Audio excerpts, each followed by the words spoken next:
사랑하는 성도 여러분, 하나님의 평강이 가득 넘치시길 바랍니다. 오늘 우리가 함께 대할 말씀은 창세기 2장 7절로 8절에 있는 말씀입니다. 주 하나님이 땅의 흙으로 사람을 지으시고 그의 코에 생명의 기운을 불어넣으시니 사람이 생명체가 되었다. 주 하나님이 동쪽에 있는 에덴에 동산을 일구시고 지으신 사람을 거기에 두셨다. 사람의 만족은 육신적인 것으로만 채워지지 않습니다. 육신의 만족이 채워진다 할지라도 사람은 반드시 공허함을 느끼게 되어 있습니다. 그래서 오히려 육신의 만족과 돈, 명예, 쾌락을 다 채운다 할지라도 진한 공허함과 외로움을 느낄 수밖에 없습니다. 영으로 지어진 것을 모르고 만족을 위해 더 물질로, 더 명예로, 더 쾌락을 채우려고 하면 할수록 더욱 큰 공허함에 치닫게 되어 있습니다. 왜냐하면 사람은 육으로만 지어진 것이 아니라 영적인 존재로 지어졌기 때문에 그렇습니다. 하나님이 사람을 지으실 때 사람에게 필요한 것을 모두 마련하셨습니다. 그리고 아담을 지으실 때 흙으로 지으시며 그 코에 생명의 기운을 불어넣으셨습니다. 모든 동물은 흙으로 지어졌지만 오직 그 코에 생명을 불어넣어 사람을 만들게 하셨다는 겁니다.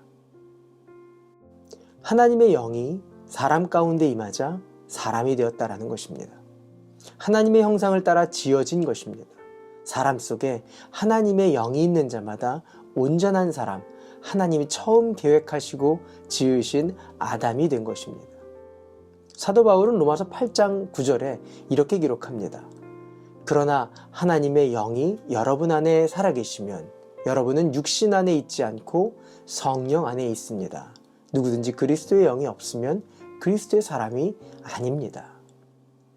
흙으로 지어진 사람은 하나님의 영이 있을 때 온전한 사람이 돼서 하나님의 형상을 따라 하나님께서 맡기신 사명을 따라 생명을 살게 됩니다.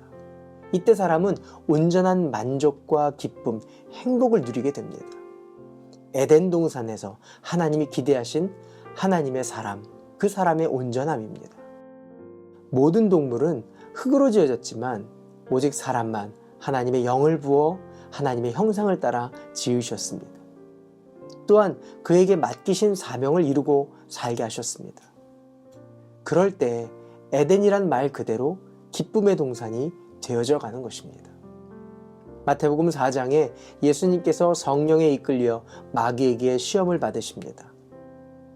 사람이신 예수님이 하나님의 영, 성령으로 충만케 되셔서 시험을 이기시고 신명기 8장에 있는 말씀을 선포하십니다. 사람이 먹는 것으로만 사는 것이 아니라 주의 말씀, 주님의 입에서 나오는 모든 말씀으로 산다.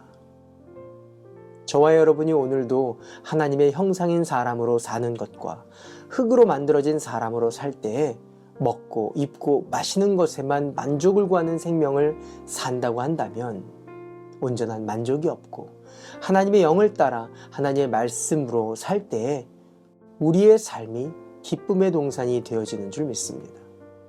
이것이 하나님과 교제하는 삶이고 하나님이 지으신 하나님의 자신의 형상을 담아 지으신 자와 교통하고 사는 삶이고 하나님을 닮아가는 삶과 인격이 되는 줄 믿습니다. 오늘도 성령님의 인도함을 따라서 주님과 사귀며 기쁨의 동산에서 승리하시는 하루 되시기를 바랍니다. 기도할까요? 좋으신 하나님, 하나님의 사람은 하나님의 영에 이끌려 살게 되는 줄 믿습니다. 상처와 아픔과 억울함과 과거에 이끌려 살지 않게 하시고 새날을 새롭게 하시는 성령님과 함께 기쁨으로 살게 하여 주시옵소서. 예수님의 이름으로 기도합니다. 아멘. 오늘도 성령님과 동행하시는 하루 되시길 바랍니다. 화이팅!